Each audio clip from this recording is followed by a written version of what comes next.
इस गर्मी के मौसम में जब काम करने का बिल्कुल भी दिल ना चाहे और तबीयत जो है वो आपकी बिल्कुल लो फील करे, तो किस तरीके से आप अपने कामों को मैनेज करेंगे और किस तरीके से अपने आप को एक्टिव करेंगे। तो चलिए देखते हैं इस वीडियो में कि मैं किस तरीके से अपने कामों को मैनेज करती हूँ। सुबह उठते के साथ ही जब हम अपने घर के कामों में लग जाते हैं तो ज़ाहिर है अपनी हेल्थ का हम ख्याल नहीं रखते, नाश्ता वगैरह नहीं करते, तो बहुत ज़्यादा हम लो फील करते हैं और हमें बिल्कुल भी एनर्जी नहीं होती। तो आपने ये बिल्कुल भी नहीं करना है। सबसे पहले तो आपने एक अच्छा सा नाश्ता करना है, क्योंकि हम बच्चों के लिए और फैमिली मेम्बर्स के लिए तो नाश्ता बनाते ही हैं, तो क्यों ना आप अपने लिए भी एक हेल्दी सा नाश्ता बनाएं। और इसके बाद नाश्ता करने के बाद जो है वो आप अपने घर के कामों को करेंगे तो आप बहुत ज़्यादा एनर्जेटिक भी फील करेंगे और बिल्कुल भी लो फील नहीं करेंगे।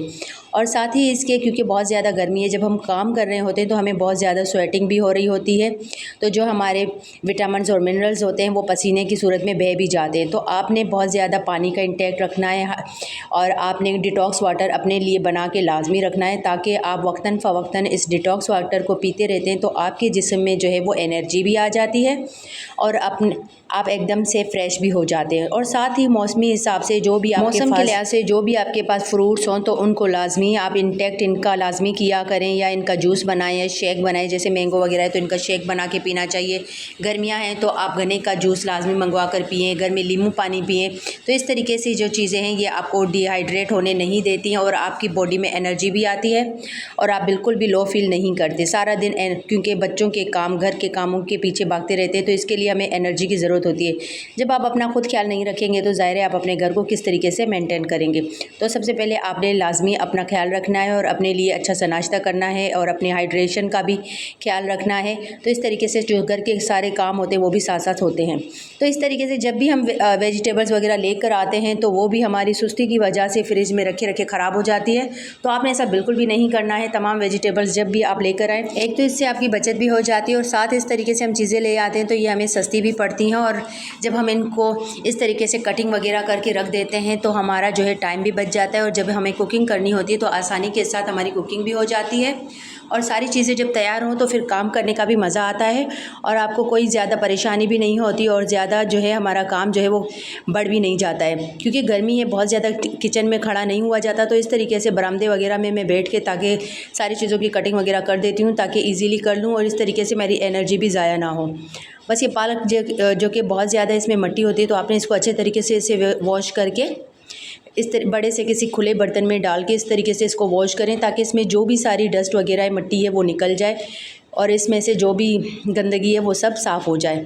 फिर इसको इस तरीके से मैं छलनी वगैरह में रख दें ताकि इसका सारा पानी निकल जाए। इसके बाद मैं इसको बॉयल करके रखती हूँ, तो ये एक तो जगह भी कम घेरती है और इस तरीके से ये आधा काम जो है वो हमारा निपट जाता है। इस तरीके से मैंने ग्वार फली को भी बॉयल करके रख दिया था कि अब जब भी मुझे कुकिंग करनी हो तो बस ये आसानी के साथ हम कर सकते हैं। और जिन चीज़ों का पेस्ट बनाना हो, जैसे लहसुन अदरक और ग्रीन चिलीज़ का पेस्ट बनाना है, या जैसे पपाया है अभी मैंने लिया तो उसका पेस्ट बनाना है, तो इस तरीके से जो पेस्ट वगैरह बनाना है वो भी इस तरीके से हम एक साथ ही बना के रख देते हैं, तो हमारी कुकिंग भी आसान हो जाती है। और जब हमारा काम जो है वो आधा जो हमारा काम है वो तो इसी में ही हो जाता है। और टमाटर जो है वो उनका भी पेस्ट बनाकर उसके क्यूब्स वगैरह बना के रख देते हैं, ये प्यूरी वगैरह, तो वो भी हमारी कुकिंग में बहुत ज़्यादा हेल्प करते हैं। कभी ऐसा होता है ना कि हमारी जो है तबीयत ठीक नहीं होती, तो इस तरीके से चीज़ें जब ईज़िली पड़ी होती हैं तो कुकिंग भी हमारी आसान हो जाती है और हमारा जो है वो काम भी जल्दी से हो जाता है। अगर आपकी तबीयत ख़राब है तो घर का कोई भी फैमिली मेम्बर भी आपकी इस तरीके से आधी जो डन की हुई चीज़ें हैं उनको लेके कुकिंग भी आसानी के साथ कर सकता है। जैसे यहाँ पे अभी मैं पालक गोश्त बना रही थी, पालक चिकन बना रही थी, तो यहाँ पे पालक जो है वो मैंने एक दिन पहले ही बॉयल कर ली थी, तो इस तरीके से वो मेरा काम आसान हो गया। वरना कौन अब पालक निकाले, उसको पहले काटना और फिर इस तरीके से फिर इसकी सफाई वगैरह करने के बाद क्योंकि काम जो है बढ़ जाता है, फिर हम इसको इस तरीके से छोड़ भी देते हैं। और अदरक लहसुन वगैरह पहले से बना के रखें तो वो भी आपके लिए ईजी रहता है और काम जो है हमारा आसानी के साथ हो जाता है। घर के काम जो है और किचन के एक ना ख़त्म होने वाला सिलसिला है, जितना उनको करते हैं उतना ही बढ़ जाते हैं, लेकिन कुछ स्मार्ट तरीके से अगर हम करेंगे तो हमारे काम आसानी के साथ हो भी जाते हैं और हमें थोड़ी सी सहूलत भी मिल जाती है, जिसमें हम अपना कोई और काम कर सकते हैं, जैसे अपना ख्याल रख सकते हैं, अपनी स्किन केयर कर सकते हैं, अपने बालों की कोई हेयर केयर वगैरह कर सकते हैं। वरना सारा दिन कामों में खपे रहते हैं तो कुछ हमें अपने लिए भी टाइम नहीं मिलता और थोड़ा हमें आराम करने का भी टाइम नहीं मिलता।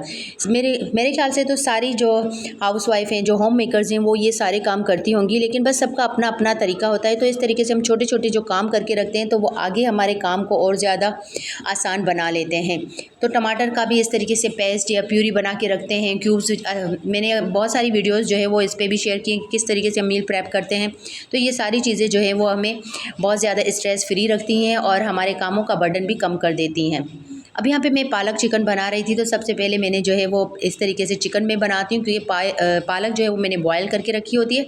तो पहले से ही मैं ये चिकन का जिस तरीके से आलू चिकन बनाते हैं वैसे बनाती हूँ, और लास्ट में मैं जो है इसमें पालक ऐड करके फिर अच्छे से इसकी बुनाई करती हूँ। तो इस तरीके से हमारी जो पालक चिकन है बहुत आसानी के साथ बन भी जाती है और इसका टेस्ट भी बहुत ही मज़े का होता है। क्योंकि पालक जब हम उबालते हैं तो उसमें जो कड़वापन होता है वो तो वैसे ही उबलने से निकल जाता है, और जब आप पालक उबालें उसमें लाजमी 1 से 2 गट्ठी जो है वो प्याज एक लाजमी इसमें डाला करें, ताकि इससे जो कड़वाहट होती है ना वो उबलते हुए इसकी ख़त्म हो जाती है। और पालक में बिल्कुल भी जो है ये कड़वापन आता है और जैसे घास की किसी को स्मेल आ रही होती है तो वो इससे ख़त्म हो जाती है। बस इस तरीके से इसकी बुनाई करके इसको कवर कर दिया था, तो बहुत ही मज़ेदार जो है वो मेरी पालक चिकन रेडी हो चुकी थी और इसमें टाइम भी कम लगा था। बस ये छोटे छोटे घर के काम होते हैं जिनको मैं खुद ही जो है अपने कामों को शॉर्ट करना होता है, वरना अगर काम को जितना हम लेंदी ले जाएं वो तो सारा दिन ख़त्म नहीं होते। और आपने बहुत ज़्यादा कामों का स्ट्रेस भी नहीं लेना, जो काम नहीं होते उनको रहने देना है कि दूसरे दिन हम कर लेंगे। बहुत ज़्यादा जब हम खुद को थका देते हैं तो ज़ाहिर है हमारी अपनी हेल्थ भी ख़राब होती है और काम तो वैसे भी ख़त्म नहीं होते। आई होप कि वीडियो आप लोगों को पसंद आई होगी। अगर पसंद आई तो इसको लाइक करें, शेयर करें और मेरे चैनल को ज़रूर सब्सक्राइब करें। मिलते हैं इस तरीके की और नई वीडियोस के साथ, तब तक के लिए अल्लाह हाफ़िज़। और दुआ में ज़रूर याद रखिएगा और मुझे ज़रूर फीडबैक दीजिएगा कि मैं किस तरीके की और वीडियोज़ बनाऊँ। और काफ़ी लंबे टाइम के बाद अभी मैंने वीडियो बनाई है, तो प्लीज़ इस वॉइस वगैरह को इग्नोर कीजिएगा।